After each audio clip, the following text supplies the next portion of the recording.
ইতিহাসে কত রেকর্ড ভেঙেছেন তিনি। পিচারদের লাইন লেংথ ভেঙে তছনছ করেছেন 2 দশক ধরে, কিন্তু নিজের মূর্তির আবরণ উন্মোচন করতে গিয়ে খোদ ব্রোঞ্জের ব্যাটটাই যে এভাবে দুটুকরো হয়ে যাবে তা হয়তো অতিপ্রাকৃত কোনো স্ক্রিপ্ট রাইটার ছাড়া আর কেউ ভাবতেও পারেননি। সিয়াটলের আকাশে উৎসবের মেঘ ছিল, কিন্তু সব সরিয়ে মূর্তির হাতের ব্যাটটি যেন ঠিক সেই মুহূর্তে রিটায়ারমেন্ট ঘোষণা করল।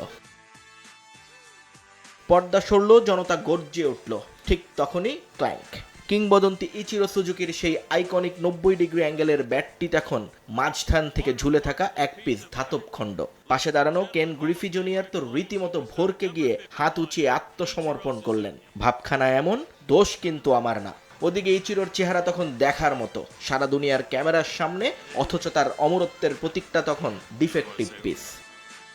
যে ব্যাটে ভর করে 438টি বেস চুরি করেছেন, সেই ব্যাটই আজ ইচিরোর ইজ্জত কেড়ে নেয়ার ফন্দি এঁটেছিল। তবে বিড়ম্বনার এই চরম মুহূর্তেও ইচিরোর উইট ছিল ধারালো ব্যাটের মতোই। দোভাষীর মাধ্যমে মনে করিয়ে দিলেন পুরানো শত্রু মারিয়ানো রিভেরের কথা। যেন রিভেরা আজ দূর থেকে অদৃশ্য কোনো বল ছুঁড়েছেন, আর ইচিরোর ব্রোঞ্জ ব্যাটটি মাঝপথেই কুপোকাত। ক্লাব কর্তৃপক্ষ ব্যাপারটি বেশ স্পোর্টিংলি নিয়েছে। তারা সোশ্যাল মিডিয়ায় তাদের ছোট্ট রেপ্লিকা স্ট্যাচু নিয়েও মজা করতে ছাড়েনি। ব্যঙ্গাত্মক এই পরিস্থিতিতে যেন শোকের বদলে হাসির ফোয়ারাই বেশি ছুটল সিয়াটলে। ট্র্যাজেডি যখন কমেডি হয়ে ধরা দেয়, তখন এভাবেই হয়তো মেনে নিতে হয়।